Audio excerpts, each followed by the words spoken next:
You ever met a white black person? I know, sounds crazy, right? And I'm not talking about the fake wannabe stereotype trying to be something they're not. I'm talking about 100% authentic white kid who's raised black. Bruh, I couldn't believe it myself until I met my homie Mark. M, as we called him. Tim, what's up, my ninja? And when I tell you this dude confused everybody at school, I mean everybody. See, visually, M was a blonde-haired, blue-eyed, pale as a notebook paper white kid. But the second homie started talking, bro sounded like he grew up in the same neighborhood as the rest of us. His voice didn't match his face, his mannerism didn't match people's expectations, nothing about him made sense to people who had just met him. And the craziest part, M wasn't trying to be anybody else, just how he grew up.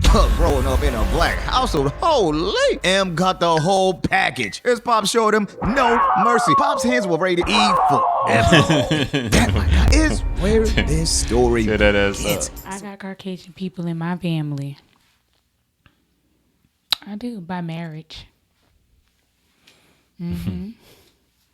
Mm-hmm. Oh, this is one we haven't seen in a while. I know I haven't. What's it called? Timeless Tim. Timeless Tim, yeah. Yes, I picked this video because I love those videos we used to do. Especially the one where he got whooping.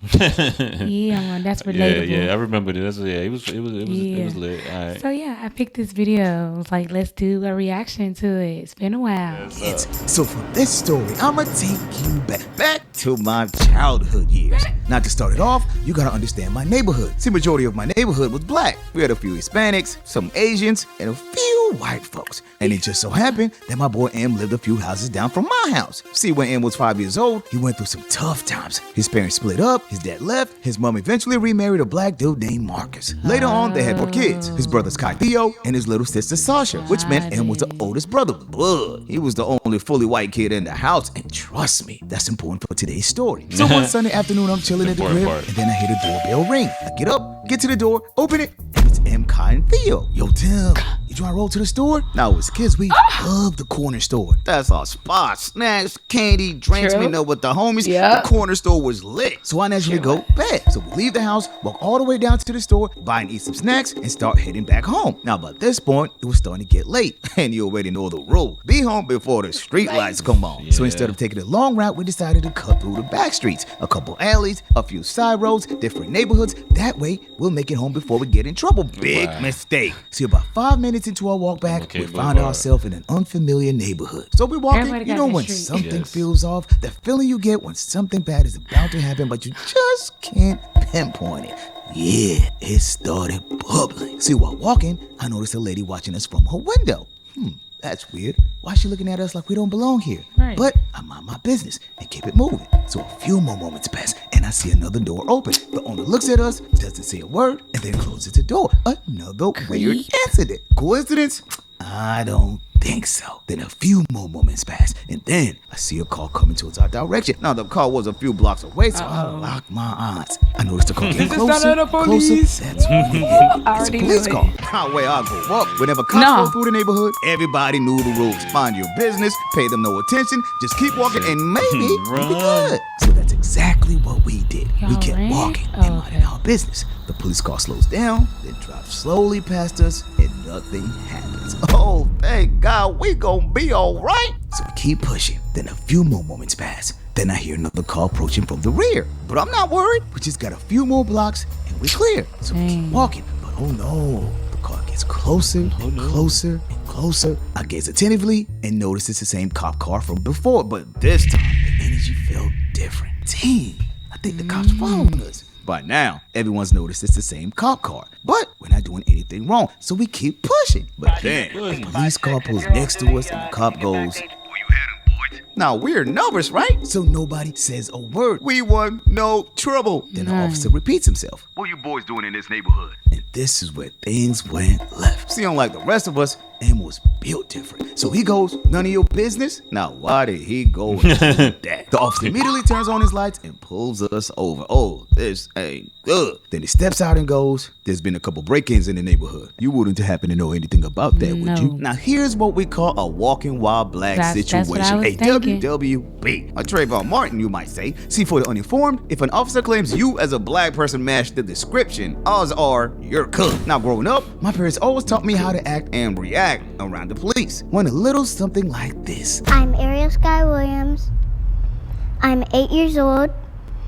I'm unarmed and I have nothing that will hurt you. But Period. this is when it really made got me crazy. sad. See, in the midst of the interrogation, M goes, I think you stopping us because we black. Now the cop's confused from his face reaction. I know this has potential of escalating. So before he responds, I go, we're just walking home, sir. See what I just did there? I diffused the situation from turning into a situation. So the officer looks at me, spins back at Kai, looks at Theo, then back to M and goes, you got any identification? This boy goes, nah, forget that. We're kids. And these my brothers. Now the officer's really confused. He's counting 3 black boys and a white kid. In his That mind, part. why are 3 black boys hanging around with a white kid? Turn around. Now I'm getting mad nervous. We just went from having a good day to this. So just like any law-abiding citizen, we turn around, got in position, the cop comes behind us, starts the search, looking for anything illegal. He taps me down, taps all the homies, but he doesn't find a Not supposed to thing. do So he turns back anything around and like that goes, with minors. live here? No, sir. Then what are you doing here? We're on our way home. For where? The store? Then the officer looks at M, and homie is dead serious. See, unlike the 3 of us, Man. M is not scared. So with a little hesitation, he finally goes, I suggest you boys leave immediately. Now, shoot, you don't have to tell me twice, I'm out. But oh no, that's not good enough for Super him. Saiyan This kid out. goes, this is against our rights. Which, first of all, homie was right. See, for the uninformed, yeah. a police officer cannot search you for Which, no reason yeah. while you're walking. Under the 4th Amendment, you are protected against unreasonable searches and seizures. In order to stop and search you, the officer must have a legally valid reason. But, we black. We don't play that we have rights game. That can get you killed. Sad. But M was different. His biological dad taught him his rights. Till finally, the cop gives in. He gets to his car and drives away. And I can't lie, the second the police disappeared, I felt relieved. I thought we were done for. Thank God M had our back and more importantly, knew his rights. So we start heading back home and the whole time, we're asking M questions. Yo, why you telling me it's none of his business? Because it wasn't. That's not how it works.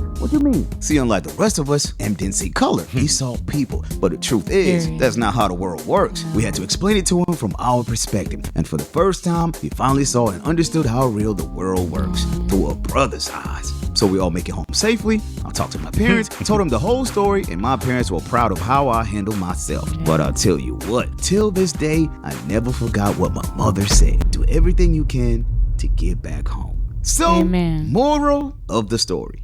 To truly understand others, we must first learn to see things from their perspective. Listen, I got from that story, do not walk with your white friends in the white For real. neighborhood. Yo, Okay?